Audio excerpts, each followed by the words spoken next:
How do you use Corvus in BTD 6? In Bloons, there are few heroes as unknown by the community as Corvus, simply because of how complex he is. With Haunting, his spirits, mana, spells, and 3 abilities, there's a lot to handle when starting off. This video should help you better understand his spells and abilities without feeling too garbled and filled with numbers. To start, Corvus is the second most expensive hero in the game, only $650 in-game cash behind Churchill, meaning you are going to need some way to get the cash to afford him as early as possible. It's important to get him early because of how slowly he levels. You're going to want to make sure to get him at the front of the map or at least at the very front of your defenses. Starting out at level 1, Corvus has 3 spells, each costing an initial amount of mana, shown at the bottom of the spell, and using some mana during the time cast. Mana is earned through Bloons he haunts in his range, and a passive income of 2 mana per second while Bloons spawn during the wave. The spells he starts with are Spear, Repel, and Nourishment. I'll cover each spell in greater detail later. What you need to know now is that Spear will clear crowds of Bloons effectively, Repel will push the Bloons back, and Nourishment will exchange your mana for XP in a 2-to-1 ratio. An extremely useful way to level him up quickly if used while at full mana or at any time possible, and when you are doing well enough in the waves to not need spells urgently from Corvus. Haunting does more than just give Corvus more mana, it also will make haunted Bloons explode on death, dealing damage to crowds and giving energy or plasma attacks against haunted Bloons more damage, along with removing regrow and purple properties from those Bloons. At level 2, all that Corvus gains is more Pierce for his spirit as it grows in size, but at level 3, Corvus gets Echo and Haste spells, along with gaining the Soul Harvest ability, dealing 20 damage to Bloons in range, gathering mana for the Bloons pot. As far as spells go, all you need to know now is that Echo creates a temporary second spirit with all the spell traits of the first, and Haste speeds the spirit up. At level 4, the spirit deals more damage, and Corvus learns the spell Trample and Soul Barrier. Be sure to use these spells when Bloons get past your defenses, as Trample causes the spirit to stampede down the track, dealing damage to Bloons on it. And Soul Barrier uses Corvus's mana pool instead of lives, very useful if you're about to leave. When Corvus reaches level 5, he gets the spells Frostbound, Aggression, and Vision. Frostbound making the spirit freeze Bloons it attacks, Aggression increasing the attack speed, and Vision allowing it to hit camos. At level 6, the haunted explosions become more effective and the spirit gains more damage. Corvus also learns the spell Ember, causing the spirit to drop a flame on the track that deals similar damage to a wall of fire, kind of, and popping leads. When reaching level 7, Corvus gains the Ancestral Might and Malevolence spells, along with the ability Spirit Walk, teleporting Corvus to any location on the map. And why we get him at the very start of the map, as now we can position him better if needed. Ancestral Might should only be used if you need to deal lots of single target damage in an area close to Corvus, while Malevolence should be used to help clear crowds near Corvus. Level 8 is where mana starts to get crazy, tripling if it is below at least 84 from my testing, and doubling if mana is below at least 184.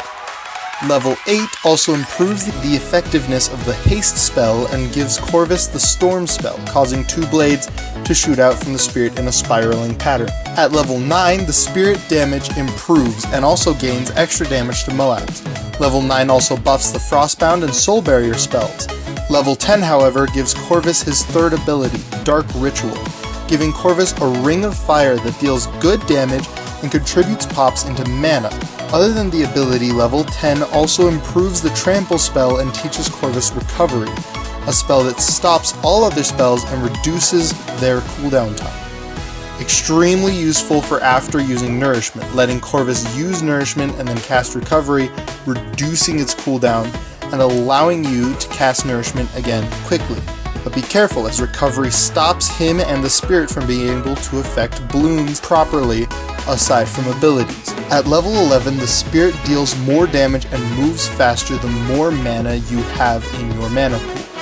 The Frostbound spell is also improved, and the Harvest ability deals more damage and gains more bonus damage to ceramics, apparently. Didn't realize that the first time around. Level 12 improves the Haunting Explosion and the Spear and Repel spells. Level 13 improves the Ancestral Might spell a lot and gives Corvus his final spell, Overload, making the spirit explode, dealing tons of damage to balloons underneath it. Level 14 increases the spirit's damage and bonus damage to Moabs, along with improving the Malevolence spell.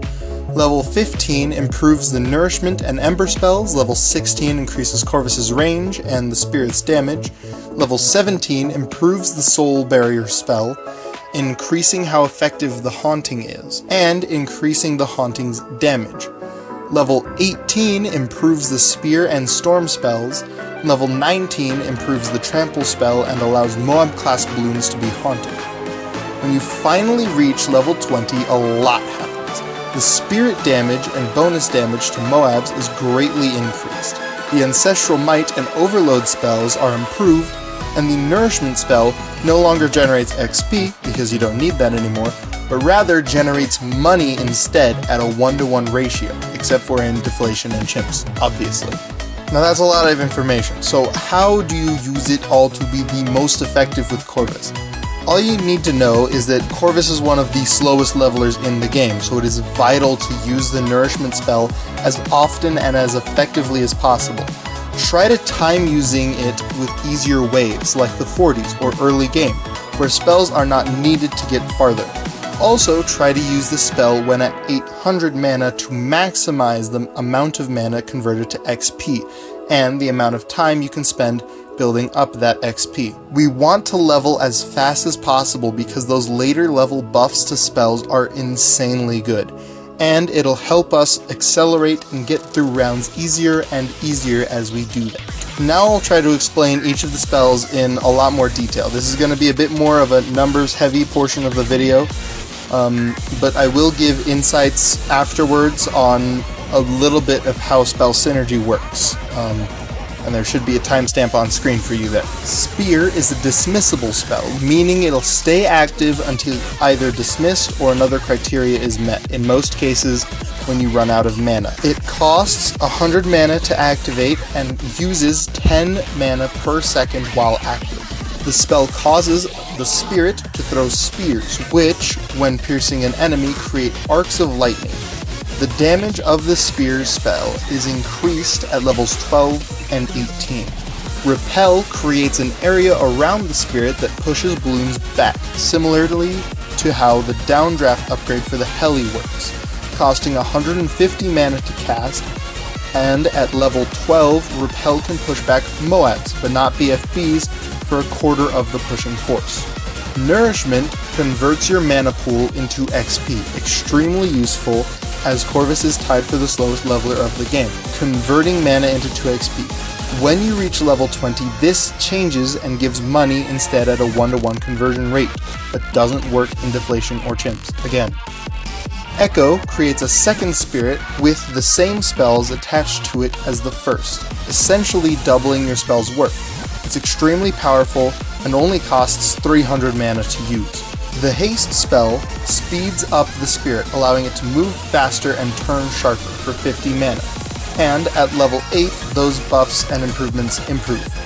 Soul Barrier uses your mana as lives instead, useful for when you're about to leap, with a maximum of 400 temporary lives at first, but the max increases to 800 at level 9, and you gain the ability to re-earn mana during that time of temporary HP at level 17 and on. Trample summons a stampede of spirits, charging down the path for 180 mana. There's only one stampede of spirits if there's a multi-lane track, and it moves similarly to Sada's charge attack. At level 10 and 19, the spell's damage and pierce are increased. Frostbound makes the spirit freeze balloons that it attacks temporarily for 220 mana use. At level 9, the spell is allowed to hit Moabs, not BFBs though, and at level 11, the freeze gives a permafrost effect, slowing non-blimps for 50% of their speed and blimps for 25% of their speed. Aggression increases the attack speed of the spirit by 50% for an initial cost of 50 mana, costing an additional 5 mana per second active until dismissed. Vision allows the spirit to see and strip off the camo property from balloons for a cost of 170 mana. Fairly straightforward. Ember makes the spirit create small flames on the track, dealing damage per tick similarly to how a wall of fire works, costing 150 mana to cast.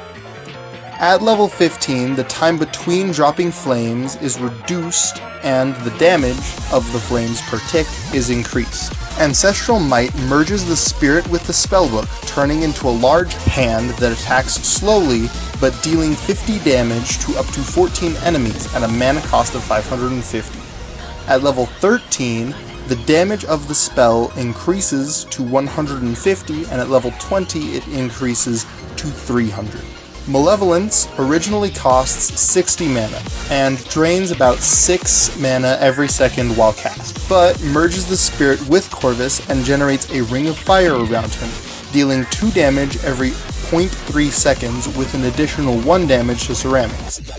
At level 14, the damage per tick and bonus damage to ceramics both increase to 5. The Storm spell for 120 mana with a cost of 16 per second while active will cause the spirit to shoot 2 blades on opposite sides of the spirit in a spiral pattern. Each blade deals 1 damage and has 8 pierce, but at level 18, the pierce and damage both double. Recovery stops all spells and stops the spirit or Corvus from doing essentially anything other than casting ability, costing 140 mana and having the spell cooldown time while active of any spell on cooldown. The spell disables when dismissed or all spells are off cooldown. Overload is cast for 620 mana and explodes the spirit for 1150 blimp penetrating damage with 200 pierce, and taking 10 seconds for the spirit to recover. At level 20, the damage increases to 2250 and the pierce also increases to 500. When using spells, it's good to have synergies between them when you cast multiple at the same time in the later game. While listing every possible combination of spell synergy and what they do would take way too long for this video and too much time for me to care, some are a little bit more noteworthy. Trample works well with many other spells. If cast with Ember, the Stampede will leave embers behind on the track with it. When cast with Echo, a second Stampede tramples in from the entrance of the map rather than from the exit. Echo is a very good spell for synergies, as each of the spell abilities that edit or add a bonus to the spirit also work on the spirit's echo. Some that are highly notable are Spear, Haste, and Ancestral Might. Most of the time you need to balance your mana with some strategies, making the top 4 spells difficult to use sometimes as they drain mana. But they make up for it in how powerful they are. Make sure that you're using those spells in combos because they will be highly useful. Even Aggression will help a lot with things like Spear, making it attack more frequently and thus dealing more damage. Thanks for watching. I hope this helped you understand Corvus a little bit more. If you have questions, I did a lot of research because the Bloons Wiki page is somewhat inaccurate in some things, so I had to double check pretty much everything. If you have any other content ideas that you would love to see me do, I'd love to make them, and I'm more than happy with just making stuff and sending it out. Other than that, thank you guys so much for watching, and I'll see you probably never.